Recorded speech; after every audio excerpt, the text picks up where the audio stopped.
Olá, esse é o Integrativa Fisiológica, o podcast que tem o intuito de juntar a fisiologia cardiovascular aos outros sistemas corporais. Esse programa está ligado ao Departamento de Ciências Fisiológicas do Instituto de Ciências Biológicas da Universidade Federal do Amazonas. Eu sou o professor Guilherme Areias, docente do Laboratório de Fisiologia Humana, e com auxílio dos discentes da nossa instituição, iremos trazer programas de forma mensal para vocês.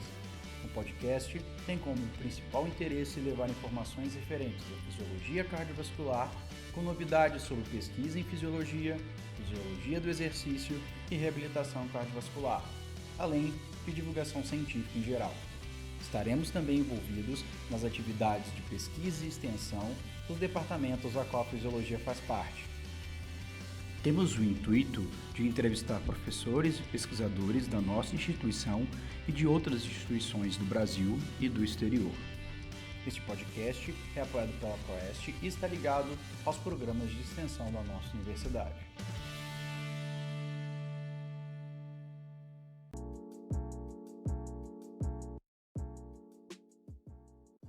Pessoal, dando uma continuidade aqui com a parte 2, né? Eu tenho uma pergunta para o professor Boechat. Professor, o uso do corticoide tem sido uma ferramenta preciosa no tratamento de casos mais graves da doença. O senhor acha que o uso dessa medicação de maneira preventiva ou em casos assintomáticos, ou seja, fora da melhor janela, poderia reduzir a eficácia dessa medicação durante a evolução da doença? É uma pergunta legal. Todo tipo de esquema terapêutico com corticoterapia já foi feito na Covid-19. Então, os dados do uso do corticoide no tratamento da Covid-19, eles remontam, do ponto de vista dos ensaios clínicos, ao Recovery Trial, onde se mostrou que os indivíduos que estavam na dependência de oxigenoterapia ou de ventilação mecânica, eles tinham um resultado mais interessante quando faziam uso de dexametasona. E outros estudos vieram, existe o estudo brasileiro Coalition, também mostrando que uma dose um pouco maior de dexametasona tem até uma magnitude de efeito melhor em termos de resultado. E esses dados, né, bem interessantes. Mas, aparentemente, o que se sabe até agora é que a corticoterapia ela tem importância nos indivíduos que têm queda da oxigenação arterial e tecidual. Então, os indivíduos que têm queda na saturação de hemoglobina, com uma quantidade menor de oxigênio ligado à hemoglobina, que pode ser medido pela saturação periférica ali no dedinho do paciente, com o oxímetro de pulso, esses indivíduos são os que se beneficiam com o tratamento à base de corticoterapia, prednisona, por exemplo. Esses indivíduos que estão em casa, que têm uma doença mais leve, às vezes até que tem uma hipóxia, né, digamos assim, menor, que não tem um impacto clínico tão importante, essas pessoas não se beneficiam tanto ou não se beneficiam da corticoterapia. Existe uma meta-análise publicada, inclusive, pelo um grupo do professor Marcos Lacerda, até colocando em xeque esse aspecto e mostrando que talvez os indivíduos até piorem quando fazem uso da prednisona ou de algum tipo de corticoterapia e não tem hipóxia. Né? Que eu acho que aí é uma questão do custo biológico, quer dizer, quando o indivíduo está mais grave, quando ele tem muita hipóxia, ali uma insuficiência respiratória mais complicada, o custo biológico dele é grande, então às vezes você fazer a corticoterapia tem algum benefício, mas quando esse indivíduo está melhor, que o custo biológico da infecção é menor, talvez não seja interessante o uso, e nesse aspecto a gente tem que lembrar o que acontecia no SARS-CoV-1, que no início da pandemia se tinha muito medo de fazer corticoterapia para pessoas com infecção por na vigência de Covid-19. Por quê? Porque infecções virais anteriores, por exemplo, influenza, SARS-CoV-1, se percebia que, só para falar que o nome do vírus não é SARS-CoV-1, mas a gente faz isso para ficar entendido que a gente não está falando do vírus da Covid-19. Então, no SARS-CoV, quando se fazia corticoide, haviam estudos mostrando que a carga viral aumentava.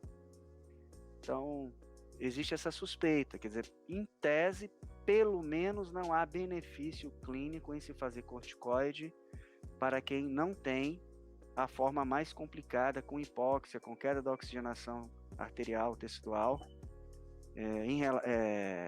da Covid-19, certo? Quer dizer, a gente não tem indicação de fazer porque não tem benefício. E há alguma pessoa aí questionando se isso, por exemplo, não poderia piorar o indivíduo. E mais importante, na verdade, o uso, entre aspas, profilático, o indivíduo contrai Covid-19 e toma corticoide achando que ele não vai evoluir para a forma grave. Nós não temos dados mostrando que isso acontece, tá? Ok, a minha pergunta foi baseada nisso mesmo, né? Nesse burburinho de que o uso inadequado ele poderia atrapalhar, né, um futuro efeito do corticoide quando o indivíduo precisasse, né, em momentos mais avançados da doença. O que eu acho que pode acontecer, viu, Rafael? Talvez seja importante a gente comentar isso. O objetivo de se usar a corticoterapia é promover uma ação anti-inflamatória ou imunomoduladora em quem tem uma doença mais grave. Agora perceba que quanto maior a dose de corticoide que eu faço, em curto espaço de tempo, maior a ação imunossupressora dessa medicação. Isso, por exemplo, numa dose acima de 1 mg por quilo, 2 mg por quilo num curto espaço de tempo, já é uma dose imunossupressora. Agora, a dose cumulativa de corticoide, ela também é ruim. Então, veja bem, se o indivíduo toma por 20 dias, 40, 50, 60 mg de corticoterapia, contando desde o início, porque veja bem, se ele começou a doença de forma oligossintomática, tomando corticoide, achando que ele não ia piorar, e ele vai piorando, ele entra na fase inflamatória, tem insuficiência respiratória, ele vai continuar tomando corticoide. Então, o que se precisa entender é que, depois de 10 dias com corticoide numa dose alta, esse indivíduo está imunossuprimido. Será que tardiamente esse indivíduo não tem mais infecção por outra coisa? Infecção bacteriana, infecção por fungo, porque ele está mais imunossuprimido? Então é preciso pensar que a corticoterapia, ela tem que ser balanceada. Você não dar pouco e no momento errado é uma coisa ruim, dar demais também pode ser uma coisa ruim, né? Perfeito. Eu acho que essa é uma reflexão importante. Muito boa colocação, uma importância, principalmente porque a gente vê o uso indiscriminado de vários remédios, e principalmente do corticoide agora, né? E uma coisa, antes de começar, né, antes de Marcelo fazer a próxima pergunta, eu queria fazer uma pergunta rápida sobre o impacto de uma sociedade, principalmente ocidental, vou botar assim, não só no Brasil, a gente está vendo isso também muito nos Estados Unidos e em outros países, de se conhecer pouco, ou de se dar pouco respeito à sociedade científica, Boechat. O que você tem a falar sobre isso? Eu vejo que isso é um ponto culminante de vários aspectos históricos. E, na verdade, assim, hoje, todo esse fenômeno culminante a respeito da ciência que a gente está falando agora, ele é muito potencializado por esse efeito virtual das redes sociais. Ele é muito potencializado, muito catalisado por isso, e nós ficamos com a impressão até que isso é um evento novo, quando na realidade essa atitude mais anticientífica, digamos assim, ela não é necessariamente um evento novo. E muita coisa que acontece na Covid-19 também não é um evento novo. Então, por exemplo, se você lembrar que no início da pandemia no século XIX da gripe espanhola, haviam pessoas nos Estados Unidos... troquei inclusive até tem que fazer essa correção lá atrás, né? Não, mas não tem problema. Você falando aqui, eu ia fazer, mas eu falei assim, não, ia sair muito do que você tinha falado, mas pode continuar. Isso aí não é nada do que você está falando. Do século XX, meus queridos ouvintes, nossos queridos ouvintes. Havia pessoas nos Estados Unidos, grupos anti-máscara, pessoas que não queriam usar máscara, que achavam que aquilo era um exagero. Esse movimento anti-fechamento de estabelecimentos comerciais, proibição de circulação, tudo isso aconteceu também no século XX para essas epidemias, né? E aconteceu na história das pandemias, os grupos pró e os grupos contra, por inúmeras razões. Então isso não é necessariamente um fenômeno novo. E também, por exemplo, se você lembrar do Galileu, Galileu foi obrigado a dizer para o Papa que não era verdade, que o Sol era o centro do sistema solar, né, que a Terra girava, que isso era falso. Dizem que ele se virou de costas e disse, mas que a verdade é. Quando ele saiu da sala, né, onde ele estava sendo interrogado. E o Galileu foi condenado por demonstrar uma verdade diante de um método que estava emergindo naquela época, que era um método científico. Então, eu acho que, no meu modo de ver, eu vejo isso com um certo otimismo. A sensação é muito ruim, né? Quer dizer, a sensação que todos nós que somos professores, que temos um engajamento universitário, quer dizer, a sensação nossa sobre isso é muito ruim. Mas eu acho que isso é um pouco, muito do mesmo que já aconteceu anteriormente, em razão do que é rede social. É a sensação que eu tenho, entendeu? Agora, nós não podemos deixar de dizer, nós não podemos deixar de demonstrar, não podemos deixar de falar sobre o método científico, como ele funciona, mas sempre haverão aqueles que são contra, que acham que há alguma verdade escondida em outro lugar. Eu até acredito que sim, que podem haver verdades que não são, cuja descoberta não pode ser contemplada pelo método científico, talvez porque nós não tenhamos os instrumentos ali, num determinado momento, uma metodologia eficaz, necessária para se detectar essa verdade específica. Agora, no que diz respeito a esse âmbito de coisas que podem ser estudadas, cloroquina, máscaras, atividade econômica, é muito importante dizer isso. Sim. Se dizia que o fechamento da economia por conta do isolamento social, ou de um possível lockdown que nunca aconteceu no Brasil, e talvez tenha acontecido em outros países, mas a economia não vai entrar em recessão. Pelo contrário, os grandes economistas no mundo acreditam que em 2021 a economia vai ficar superaquecida, que o PIB dos países até vai crescer. Então isso muito se deve à atitude que os países tiveram, né, ajuda social, aqui no Brasil no caso, o próprio isolamento social, que também aconteceu na década de 20 e em muitas epidemias, que as cidades que se fecharam, elas se recuperaram mais rapidamente. Então, a gente precisa falar, nós precisamos nos posicionar, mas não podemos perder o otimismo de que o instrumento que nós temos é capaz de promover mudanças no mundo. Eu acho que a sua colocação é pertinente, principalmente por causa do nosso podcast, a tendência, que a ideia é essa, né, de informar e de levar. A gente pode criticar, respeitamos todas as posições, mas respeitar principalmente a colocação do que é algo científico, né? Marcelo, pode fazer sua pergunta. Bom dia, professor Boechat. Bom dia, seja bem-vindo. Até eu estou tomando conta do podcast aqui. Existe algum indício de que a vacina contra o SARS-CoV-2 poderia exercer imunidade cruzada contra outros vírus da mesma família, ou até mesmo algum vírus diferente? Bom, primeira parte da tua pergunta. Imunidade cruzada. O que seria imunidade cruzada, né? Seria a situação em que o indivíduo desenvolve imunidade induzida pela vacina, quer dizer, ele foi vacinado, desenvolveu anticorpos contra o SARS-CoV-2 por conta da vacina e poderia ter uma imunidade, por exemplo, contra o SARS-CoV-1, ou o primeiro SARS-CoV, né, o primeiro coronavírus.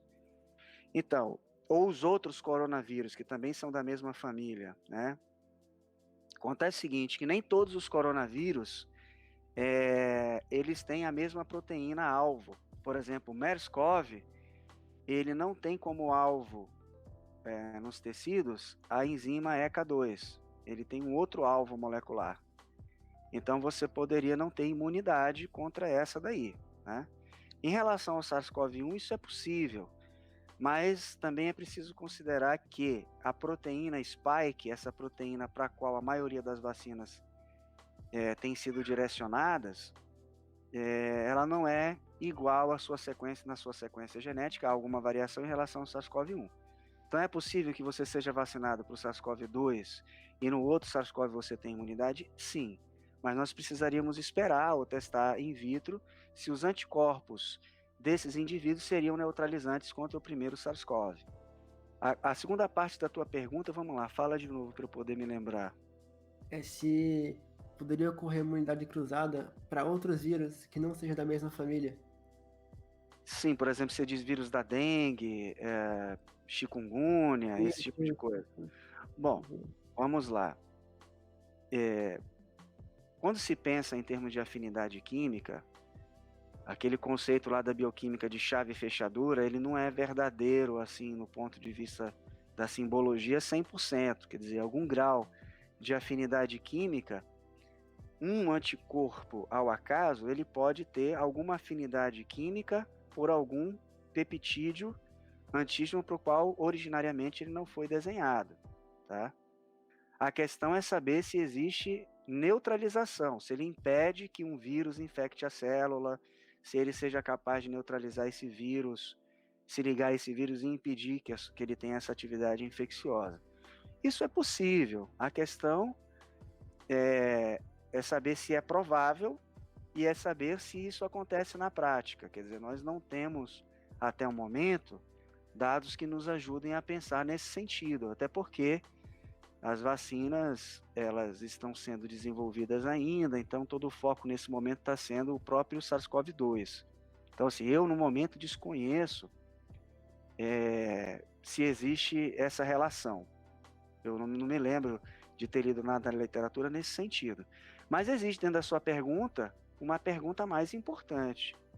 Seria, dentre os diferentes genótipos do vírus SARS-CoV-2, que é o próprio vírus da Covid-19, por exemplo, em Manaus, o professor Felipe Naveca tem mostrado que circulam até o momento 7 linhagens diferentes do SARS-CoV-2 e 2 dessas linhagens circularam até o momento em que ele tinha feito o estudo apenas aqui em Manaus, o que fazia com que a epidemia desse aspecto das linhagens de SARS-CoV-2 fosse um pouco diferente do que acontece no resto do Brasil.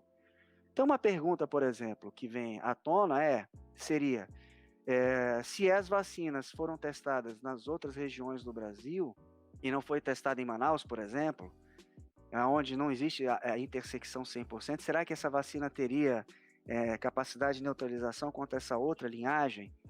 Até que ponto cada tipo de vacina ela te dá cobertura sobre todas as linhagens ou genótipos de SARS-CoV-2? E isso é uma coisa que nós não sabemos ainda. Pelos dados que existem da vacina da Pfizer, que estão publicadas, 70 mil pessoas entraram nesse estudo, e onde se observa, por exemplo, cerca de 90%, 92% de cobertura vacinal, bom, esses vírus estão circulando, os diferentes genótipos. Então é possível, sim, imaginar que a vacina tenha cobertura para os diferentes genótipos, porque senão não teríamos essa cobertura de 92%. Eu acho que é uma maneira de pensar. Mas a história vai dizer, né? Agora, uma das vacinas chinesas, agora não me lembro qual é, não sei se é a Sinovac, a Coronavac, ela foi testada in vitro para 7 ou 8 genótipos e ela mostrou, in vitro pelo menos, neutralização para os diferentes genótipos. São perguntas que existem e nós precisamos responder no futuro. Uma boa colocação. A gente vai seguir nessa linha de vacina e eu acho que vai chegar até no ponto que vai fazer um cruzamento com isso que você colocou em relação a diferentes vacinas, mas eu queria que o Gabriel fizesse a pergunta dele antes. Dr. Bochá, eu gostaria de saber se pessoas que já contraíram o vírus devem ser vacinadas da mesma maneira que as pessoas que ainda não tiveram contato com o coronavírus. Pois é, isso é uma questão que as políticas de vacinação no mundo inteiro, os planos de vacinação vão precisar determinar. Nem todo mundo que teve o coronavírus tem anticorpos anti-coronavírus, anti-SARS-CoV-2 circulantes que sejam detectados pelo método. Nós conversamos isso no início do podcast. Então, essas pessoas supostamente também poderiam se vacinar. Mas qual seria o benefício de vacinar uma pessoa que já teve infecção e que tem um anticorpo? Então, nós poderíamos colocar... Só fazendo um adendo, principalmente porque a reinfecção é rara também. A reinfecção é rara, exatamente. Então, alguém poderia dizer, porque nós não conhecemos a longo prazo qual seria o tempo que uma pessoa que já teve o coronavírus, a Covid-19, pudesse ficar protegida por memória imunológica por esse primeiro coronavírus. Bom, isso é uma coisa que as autoridades vão precisar definir nesse aspecto, né? Quer dizer, se nós vamos ou não vacinar essas pessoas. Agora, se nós formos transportar os dados dos estudos que têm sido feitos, os indivíduos que são vacinados são os indivíduos que ainda não tiveram Covid-19.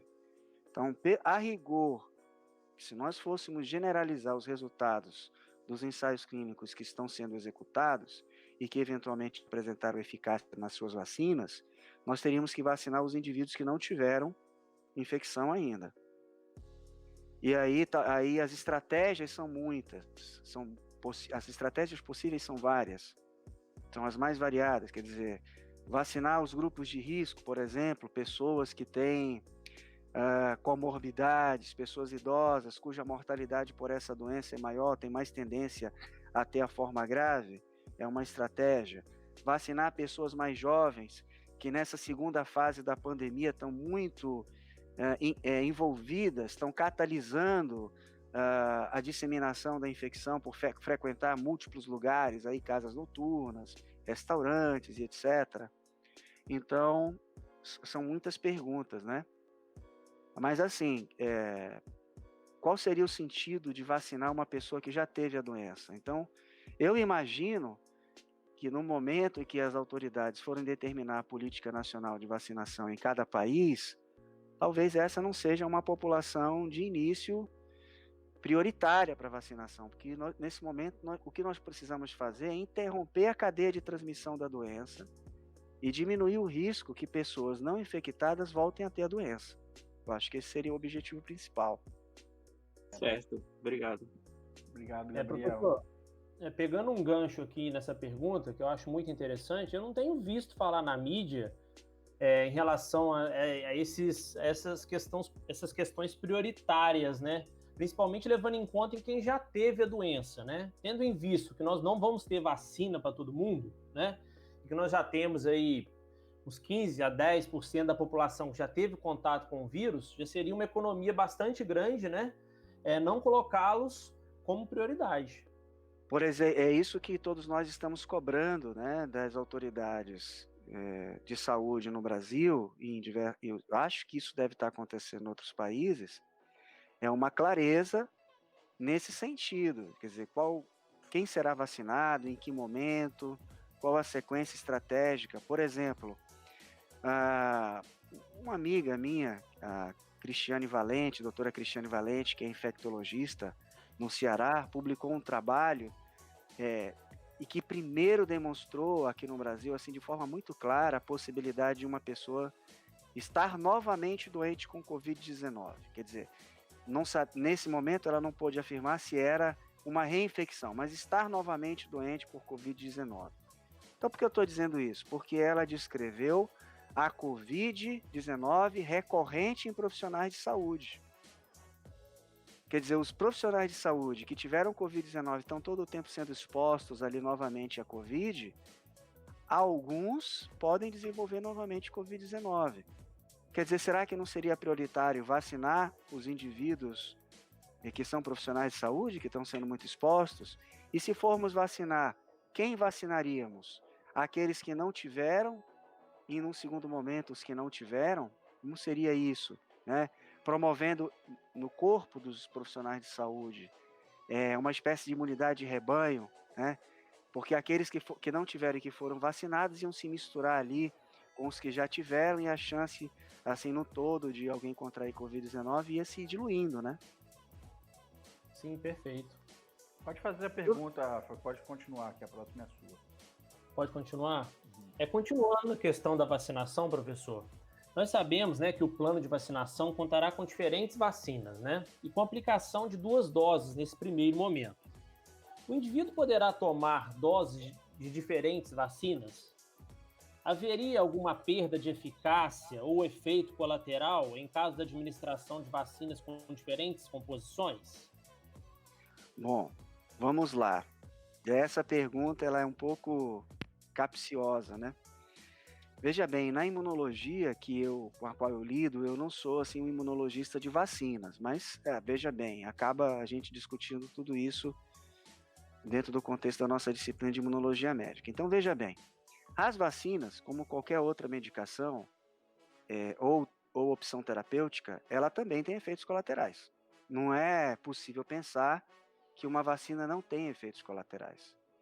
O segundo ponto dentro da sua pergunta é o seguinte: as vacinas diferentes não necessariamente têm uma mesma resposta imunológica. A resposta imunológica não vai se construir da mesma forma para vacinas diferentes. Talvez o resultado seja parecido, quer dizer, a cobertura vacinal induzida pelas diferentes vacinas, por exemplo, da Pfizer, 92%, a vacina da Moderna, 94%, alguma coisa assim. Então, talvez o resultado seja parecido, mas o modo como a imunidade vai se construir para as diferentes vacinas, ela não é necessariamente igual. Então, primeiro ponto, para que você adquira essa cobertura vacinal numa população de 92%, por exemplo, a vacina da Pfizer, você tem que seguir aquilo que o fabricante está recomendando, uma primeira dose e uma segunda dose. Até nós temos dados aí da Pfizer mostrando que uma única dose da vacina possibilita uma cobertura vacinal de apenas 60%, e que uma segunda dose aumentaria essa cobertura para 92%. Então, a cobertura vacinal é diferente, a resposta imunológica é diferente para cada vacina e os efeitos colaterais também são diferentes, né? Quer dizer, a vacina da Pfizer, até onde a gente sabe, ela produz alguns sintomas em um pequeno número de pessoas. Febre, dor no corpo, dor de cabeça, artralgia, mas não foi detectado nenhum efeito colateral grave nessa população que foi testada. Então vem a sua pergunta: será que se eu tomar uma vacina e num segundo momento eu tomar a outra vacina eu teria mais efeitos colaterais? Em princípio, você poderia ter efeito colateral a outra vacina que você está tomando, que é o próprio efeito colateral da outra vacina. Quer dizer, de repente uma vacina, por exemplo, dá mais dor de cabeça do que a outra. Se você tomar a outra, é possível que você tenha dor de cabeça, entende? Agora, esse segundo ponto sobre reações e efeitos colaterais, pelo fato de eu ter tomado uma vacina e eu tomar uma segunda vacina, isso nós não conhecemos esses dados, né? É possível? De repente até mas nós vamos precisar acompanhar as pessoas para saber, porque essa estratégia que você está falando de vacinar uma pessoa com uma vacina e, num segundo momento, vacinar a pessoa para diferentes vacinas, com diferentes doses, né, assim, tem sido discutida por alguns imunologistas como forma de melhorar a estratégia para se alcançar essa imunidade de rebanho e até para otimizar gastos públicos. Por exemplo, a vacina da Pfizer, que é uma vacina que tem uma logística muito complicada. Você poderia vacinar essa pessoa num primeiro momento, porque ela já está disponível agora, então você vacina uma parte da população, né, porque ela tem um problema com conservação, e num segundo momento, por exemplo, você vacina com vacinaria com uma dose ou duas doses de uma outra vacina que é mais barata, talvez tenha uma condição de conservação e alcança uma quantidade maior de pessoas num segundo momento. Quer dizer, pessoas têm discutido isso na literatura. Qual seria o resultado disso? Nós não sabemos. Pode ser que o resultado seja ótimo, pode ser que o resultado não seja tão bom e seja até um resultado desagradável. Sim, justamente. Só continuando rapidamente aqui. Eu ia só não sei fazer se existe. depois um adentro, Rafael, também. Tá. Só não sei se existe algum ensaio clínico, né, que esteja misturando as vacinas em determinadas doses, né? Na primeira dose toma uma, na segunda toma outra, porque na realidade, em países populosos como o nosso, né, nós não vamos ter vacina para todo mundo. Vai ser difícil informatizar isso. Eu fico pensando, né, no interior do Amazonas, um senhor toma a primeira dose da Pfizer. Aí alguém coloca um papelzinho para ele que ele tomou da Pfizer. Ele perde esse papelzinho na segunda dose, ele não sabe mais qual tomou. Eu não sei como que seria essa logística, sabe? Se já tem algum estudo clínico que mostra. Se nós formos estudo clínico nesse sentido, Rafael, eu ainda não vi sendo executado. Então, eu desconheço. Fazer um adentro, parece que vai sair agora um estudo clínico juntando a da AstraZeneca com a Sputnik. Olha, que interessante. É a vacina russa que se conhece pouco com a vacina da AstraZeneca, né? Porque teve uma efetividade menor por causa daquele erro de dose lá, né? Ou não sei também. Interessante. Mas o que eu ia dizer para o Rafael, assim, pegando um gancho com o que você está falando, que na prática diária isso mais ou menos que já acontece com os outros patógenos, né? Por exemplo, se nós tomarmos a pneumonia, o H1N1, existem vacinas de diferentes fabricantes. E em diferentes períodos, os agentes de saúde às vezes podem comprar uma vacina, pode comprar outra. O indivíduo pode tomar, por exemplo, na rede pública a vacina que é disponibilizada em um determinado momento, isso acontece com H1N1, por exemplo, e ele vai no serviço privado, às vezes, e paga uma vacina que tem lá uma cobertura contra um outro genótipo, e é uma vacina diferente, e essa vacina diferente, às vezes, cobre contra vários genótipos diferentes do mesmo vírus, entende o que eu quero dizer? Então, na prática, meio que as pessoas para o mesmo agente já tomam diferentes vacinas. E, assim, eu desconheço se existe algum tipo de complicação para essa estratégia. Mas no caso da coronavírus, isso que o Guilherme aqui colocou, acho que é fantástico. Nós vamos conhecer se existe mais efeito colateral, né, Guilherme? Se aumenta a eficácia, ou né? também Isso aí- somente Isso, eficácia também. exatamente. Agora, lembrando o seguinte, quando nós falamos de vacinas, os ensaios de fase 3, é preciso dizer que eles não são capazes de detectar efeitos colaterais mais raros, tipo 1 para 20 mil, 1 para 50 mil. Né? Esse tipo de efeito colateral menos frequente, ele só vai ser observado nos ensaios de fase 4, depois que a população já estiver sendo vacinada e que muitos milhares de pessoas tiverem sido vacinadas, nós vamos começar a observar efeitos colaterais mais graves. Isso, por exemplo, acontece no caso, por exemplo, da vacina do H1N1, que se discute que ela pode causar síndrome de Guillain-Barré, mas a taxa com que isso acontece é muito parecida com o próprio H1N1, não é? Então, se essa combinação toda que nós estamos discutindo aqui, ela é capaz de induzir algum tipo de efeito colateral mais grave, isso talvez seja raro, nós vamos conhecer mais para frente. São muitas respostas para a gente aguardar. Só lembrando que estudo fase 4 é chamado também de estudo da vida real, né? Você vê, a maior população que teve de estudo foi a da Pfizer, que foram 70 mil pessoas. Então, e aí você divide em dois grupos, né? Então 35 mil pessoas receberam e 35 mil não.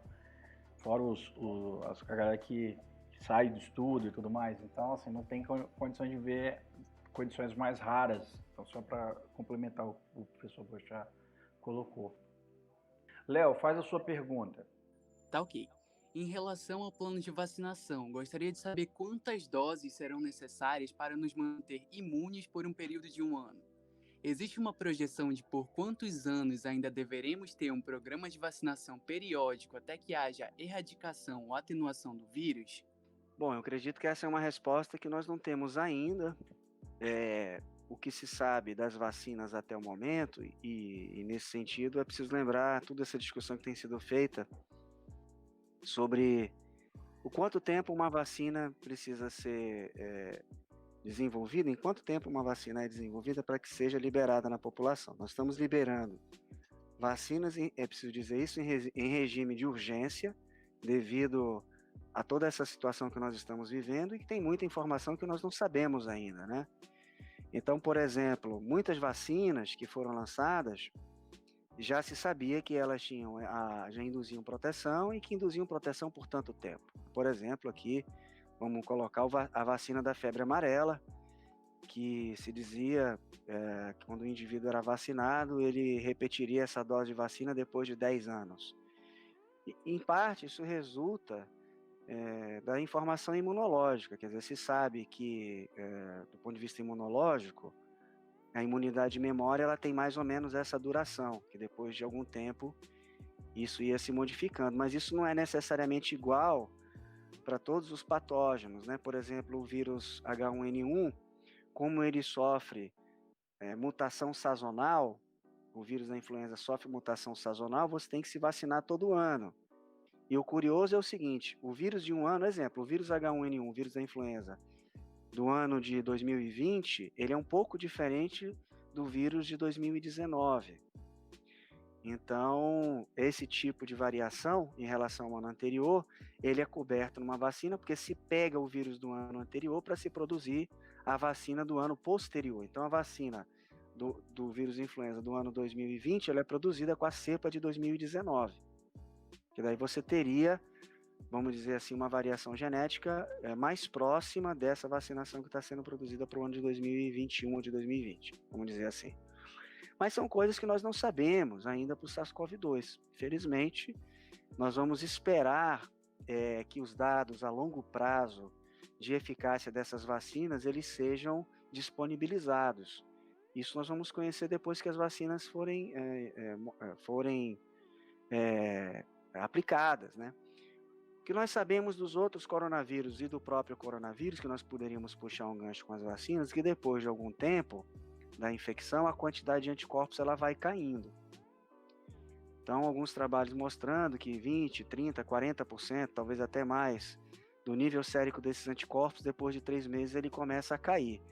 Mas assim, mais ou menos normal esse efeito, porque a imunidade de memória ela é desse jeito, quer dizer, no momento da infecção, você tem muita célula B, você tem muita célula T, CD4, CD8, porque a resposta imune ela tem uma quantidade muito grande de células ali, porque esse clone de células foi ativado, e parte dessas células, ou grande parte dessas células, vão entrar em apoptose e a quantidade de anticorpos ela vai caindo. Isso é mais ou menos normal, né, da resposta imune humoral e celular.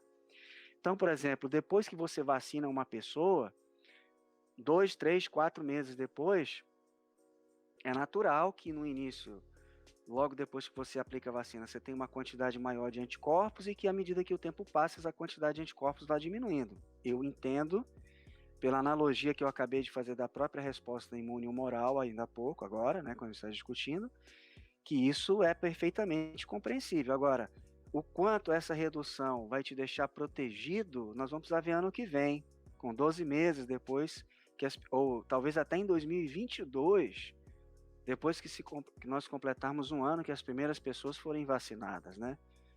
Mas a minha percepção é que o sucesso das vacinas será grande nesse aspecto, né? E assim, se nós tivermos que tomar uma segunda dose com 1 ano, com 2 anos, com 10 anos, vamos concordar, diante do problema todo que nós estamos vivendo, isso aí seria uma questão muito menor, né? Sim, verdade. Uma coisa que eu percebo é que as pessoas, elas normalmente têm uma percepção de vacina, né? De que, por exemplo, a gente às vezes toma uma vacina e essa vacina perdura para o resto da vida. E a vacina, por exemplo, da gripe, ela tem que ser tomada todo ano. E sendo que outros vírus a gente não consegue ainda produzir vacina, como o vírus da dengue e até mesmo uma vacina para o vírus HIV. Essa diferença de vacinação, ela se dá pelo comportamento do vírus ou pela tipologia do vírus? Por exemplo, um é mais de RNA, outro é um vírus de DNA. Existe uma diferença nisso, Boechat? Olha, existe uma discussão muito grande sobre essa coisa de se produzir vacina para diferentes vírus, tá? Assim, novamente, eu não sou especialista em vacina, mas dentro daquilo que todo mundo se discute, a gente pode conversar um pouco a respeito, né? Eu acho que um primeiro aspecto a se colocar é o seguinte, é o interesse político e econômico que existe em determinados vírus. Então, vou colocar aqui 2 extremos. O vírus Ebola, que se conhece há mais de 40 anos, que é basicamente surtos epidêmicos que acontecem no continente africano, numa região específica da África, e o coronavírus. A vacina do coronavírus, não existe na história das vacinas uma coisa desse tipo, gente, pelo amor de Deus. Talvez eu acho que acho que a segunda vacina que foi produzida na história da imunologia, que o Edward Jenner, né, que produziu a vacina atenuada da varíola que acontece nos bovinos, com a varíola humana, né, que ele pegou a vacina, a varíola, aquelas bolhas, vesículas infectadas da varíola bovina e contaminou um indivíduo que nunca tinha sido infectado pela varíola, e esse indivíduo, depois ele contaminou ele com a vacina humana, e ele não teve a varíola, ou pelo menos teve uma forma menos grave da varíola humana. Por isso o nome vacina, né, que vem da vaca. Exatamente, e nesse período, ele observou o indivíduo por 4 meses, né? Quer dizer, supostamente ele produziu uma vacina em 4 meses, uma vacina completamente artesanal, tem uma questão ética envolvida, que ele vacinou um indivíduo que era funcionário da fazenda que ele participava, enfim. Então, existe um interesse muito grande do ponto de vista político e econômico na produção da vacina do coronavírus. Esse mesmo interesse talvez não tenha acontecido na vacina contra o ebola, porque o ebola, na sua maioria, matou ou afeta a população negra. Quer dizer, se o ebola saísse da África e viesse a contaminar um número de população, um número maior de pessoas, o ebola tem uma taxa de mortalidade ou de letalidade em torno de 50% a 90%. É uma coisa absurda comparado com o coronavírus. E só o ano passado, eu acredito, que nós viemos a ter uma vacina para o ebola. Ano passado. Né? Agora, ao lado disso, existem questões técnicas, assim como o Guilherme estava aqui explicando. Eu tive a oportunidade, o ano passado, na rede que eu faço parte, da rede de pesquisa clínicas e epidemiológicas, a Replique, relacionada ao vírus chikungunya, em assistir à exposição de um imunologista de vacinas mexicano que trabalha na Universidade de Oxford. Ele está um pouco distante da vacina, segundo ele me falou, da vacina do coronavírus, mas ele trabalha muito com vacinas de vírus que acometem as populações latino-americanas, o Zika vírus, o vírus chikungunya. E assisti uma exposição dele sobre o vírus chikungunya, e no final eu tive a oportunidade de perguntar a ele o seguinte: quando você considera o vírus chikungunya, que é um vírus que conhecidamente induz um componente autoimune, porque os indivíduos desenvolvem uma forma, eles não têm inflamação do pulmão, né? Eles têm uma inflamação em um número percentual menor, crônica das articulações. E às vezes o vírus, a fase de infecção viral desaparece, aquela fase aguda, e o indivíduo pode ficar 2, 3 anos, e às vezes até mais, com dor articular, com dor difusa, com várias modalidades de dor que a Replique tem estudado aqui no Brasil. E o que acontece? Quando você desenvolve uma vacina contra um peptídeo do chikungunya, até que ponto nós poderíamos, por exemplo, observar nessa vacina se há um cruzamento, uma forma de mimetismo molecular, ou seja, porque não se sabe qual é o mecanismo de autoimunidade do chikungunya. Será que esse peptídeo do vírus chikungunya, do qual foi produzida essa vacina, ele não tem algum cruzamento contra um peptídeo próprio e que, portanto, essa vacina pudesse desencadear em algumas pessoas, ou em número percentual pequeno, no longo prazo, algum fenômeno imunológico semelhante ao que acontece no vírus chikungunya, na infecção por vírus chikungunya? E o Arturo foi bem claro: olha, professor, eu, sinceramente, não sei responder essa pergunta, né? Porque o que acontece é que, no longo prazo, nós não temos pessoas vacinadas. E, na verdade, ninguém nunca me fez essa pergunta sobre o vírus chikungunya. Quer dizer, ele ficou numa saia justa ali. Mas existem vários aspectos. Quer dizer, você precisa selecionar um peptídeo. Esse peptídeo ele precisa ser um peptídeo imunogênico. Às vezes uma vacina funciona numa população, não funciona na outra população, porque essa população tem características genéticas, às vezes próprias, que não induzem uma imunidade muito boa. Isso, por exemplo, aconteceu com o BCG, quando foi desenvolvido. Ele funcionou na Inglaterra, mas não funcionou na Índia, né, na época em que ele foi desenvolvido. Às vezes o peptídeo que você seleciona, ele é um peptídeo que oferece alguma dificuldade técnica, porque ele pode talvez induzir algum fenômeno com efeito colateral. Salvo o melhor juízo, parece que isso aconteceu na vacina da dengue, que quando vacinava indivíduos que já tinham uma infecção prévia pela dengue, ela poderia induzir uma dengue hemorrágica.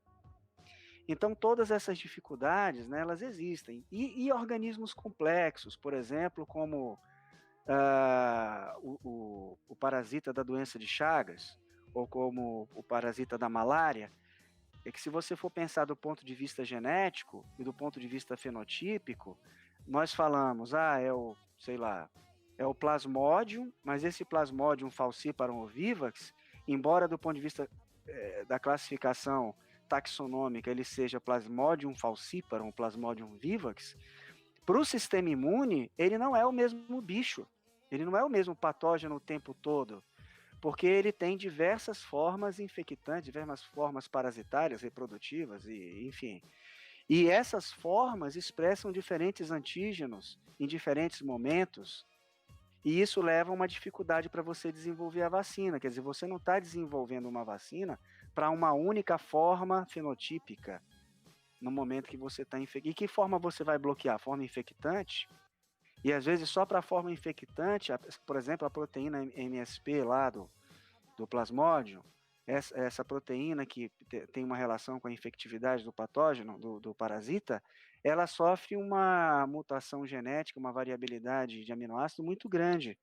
Então, todas essas questões, elas, desde o aspecto político-econômico até essa questão técnica, no desenvolvimento da seleção, do peptídeo, do patógeno que está sendo estudado, ela impacta necessariamente no desenvolvimento de vacinas.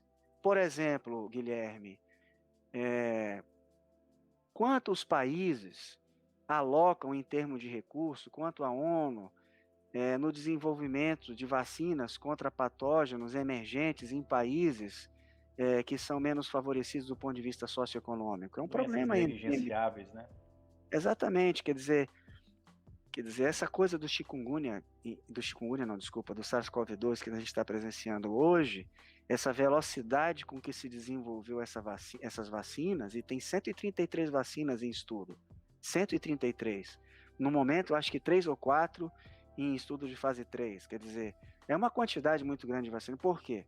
Foi alocado uma quantidade de recurso econômico, de recurso técnico, um esforço da comunidade científica e das indústrias farmacêuticas muito grande, coisa que não aconteceu. Quer dizer, pelo que está acontecendo na Covid-19, você imagina quanta coisa nós não poderíamos fazer contra essas doenças que são muito prevalentes do ponto de vista endêmico. Vamos fazer a última pergunta. Léo, pode fazer a última pergunta para a gente. Certo, professor. Nossa última pergunta é a seguinte: o que a pandemia pode nos deixar de experiência para futuras pandemias que possam vir? Essa pergunta, quando eu vi o script de vocês, foi a primeira pergunta que eu vi, não sei por que eu olhei a primeira pergunta e agora que você está me fazendo, eu continuo ainda reflexivo sobre essa pergunta, porque são muitas lições que nós podemos tirar, né? Mas assim, para mim, pessoalmente, como indivíduo, né, como pessoa, não como cientista, não como professor, não como médico, eu estou pensando muito ultimamente a respeito dessa lição que a Covid-19 está me deixando, essa pandemia. Quantos amigos eu quero deixar em torno de mim, né? E essa pergunta ela tem inúmeras variações. Então, nós podemos ficar nos perguntando o seguinte: será que vale a pena nós brigarmos, discutirmos, nos enveredarmos por discussões acaloradas com pessoas que antes nós tínhamos numa condição próxima a nós, pessoas que nos apoiavam, que nós apoiávamos, com as quais nós convivíamos, né? Diante de tudo isso que está acontecendo na Covid-19, e depois a pandemia vai passar e essas pessoas talvez desapareçam das nossas vidas porque ficou aquele clima ruim, não é? E talvez outras pessoas que às vezes não eram tão próximas e que no momento de dificuldade, eu fiz, por exemplo, agora na Covid-19, várias amizades. Pessoas assim que eu nem sabia que existiam. Amizades que surgiram por conta de uma situação específica, uma pessoa da família que ficou doente, enfim. Então, acho que essa é uma reflexão importante. Eu acho que nós precisamos ficar muito próximos das pessoas que nós gostamos. A pandemia, ela nos afastou, às vezes, de um familiar, porque nós perdemos esse familiar, né? Então, essa questão do tempo que nós dedicamos à construção da nossa vida pessoal pelo sucesso profissional, ela tem que ser muito balanceada. Eu acho que essa reflexão é bem legal, né? No futuro, as pessoas que nós amamos muito, elas talvez não estejam mais perto de nós, por várias razões. Então, nós precisamos aproveitar o momento e desfrutar, né, da sensação de felicidade e de alegria que nós vivenciamos quando nós convivemos com essas pessoas que nós gostamos. Então, acho que essa mensagem de pensar na nossa vida pessoal, no sucesso profissional, onde nós vamos colocar nossa energia, onde nós não vamos colocar nossa energia, no custo efetivo, né, custo-benefício de do trabalho, né? Quer dizer, o trabalho ele tem sido muito desgastante, pelo menos para nós profissionais da área da saúde. Então, tudo isso eu pensei muito. E para mim a grande lição foi essa. Eu acho que na minha vida pessoal, a imunologia eu aprendi muito. A Covid-19 me trouxe um aprendizado imunológico muito grande. Revisei questões que eu há algum tempo não estudava porque não lido com aquilo. Mas do ponto de vista pessoal e familiar, eu acho que para mim foi uma transformação. Eu penso que essa reflexão ela pode ser feita por qualquer pessoa, por todos nós nas suas próprias vidas. Quer dizer, de que modo a Covid-19 poderia, durante a pandemia, nos deixar melhor ou pior, né? E naquilo que ela nos deixou pior, nós precisamos pensar e melhorar nesse aspecto. Por que não, né? Mas talvez, para muita gente que não fizer essa reflexão, não entrar no bojo dessas reflexões, a Covid-19 talvez represente só um ponto no passado. Eu acredito que o impacto emocional foi tão grande que muita gente, nesse momento, como disse o epidemiologista, o infectologista Davi Wippe, de São Paulo, o cansaço está vencendo o medo. As pessoas estão indo à rua, estão esquecendo que a doença existe e muito em breve elas vão esquecer tudo isso, como se esqueceu a gripe espanhola. Mas para nós que estamos vivendo esse furacão da pandemia, eu pelo menos tenho feito essa reflexão. Na afetividade a gente tem que se transformar mesmo, tem que ficar perto das pessoas que a gente ama e tem que transformar esse momento de dificuldade num momento mais feliz no futuro. E eu me lembro muito que o Renoir, o nosso pintor, né, francês, ele tinha artrite reumatoide e ele ficou em cadeira de rodas, ele não conseguia segurar o pincel direito, ele precisou de ajuda para concluir a majestade das obras que ele tinha. E ele disse com muita sabedoria, no final da pandemia, que a dor passa, mas que a alegria, ela fica. Então, é uma forma muito profunda de pensar os momentos de dificuldade, os momentos de tristeza que a gente vem experimentando. Nós temos que sublimar tudo isso, e para mim essa é a grande reflexão da pandemia. Vocês estão convidados a fazer suas próprias reflexões. Foi excelente, Boechat. Boechat, olha, quero agradecer demais. Foi um longo tempo aqui, eu aprendi muito. Na verdade, eu já tinha visto uma aula sua e venho aprendendo demais. E eu quero agradecer também a todos os alunos, o Rafael que também está aí, se quiser falar alguma coisa também, mas eu queria só que você depois, vou deixar aberto para quem quiser colocar alguma coisa também, e que você desse alguma mensagem para quem escuta o nosso podcast. Rafa, quer falar alguma coisa? Não, faço suas as minhas palavras, eu agradeço aí ao professor Boechat, foi muito esclarecedor, né? Dificilmente a gente tem a oportunidade, né, de ter uma discussão nesse nível, né? E coisas aqui que foram discutidas que, como eu disse naquela pergunta, até hoje eu não vi na mídia. Vamos ver se vai aparecer. Verdade. Novamente É bem importante. Pode falar, Boechat. Eu agradeço muito a oportunidade. Todos nós que somos cientistas e que trabalhamos lidando com a imunologia, com as pessoas ali diariamente, com os estudantes. Eu, pelo menos no início da pandemia, me senti muito engasgado e, assim, ter a oportunidade de falar num podcast, colocar seu ponto de vista e ter a oportunidade de discutir com diferentes pessoas é sempre muito revigorante. Eu agradeço muito essa oportunidade. Espero que quem escute o podcast possa fazer suas próprias reflexões, não precisa concordar conosco naquilo que foi dito, mas se discordar, eu também estou muito aberto a ouvir os comentários que forem feitos, né?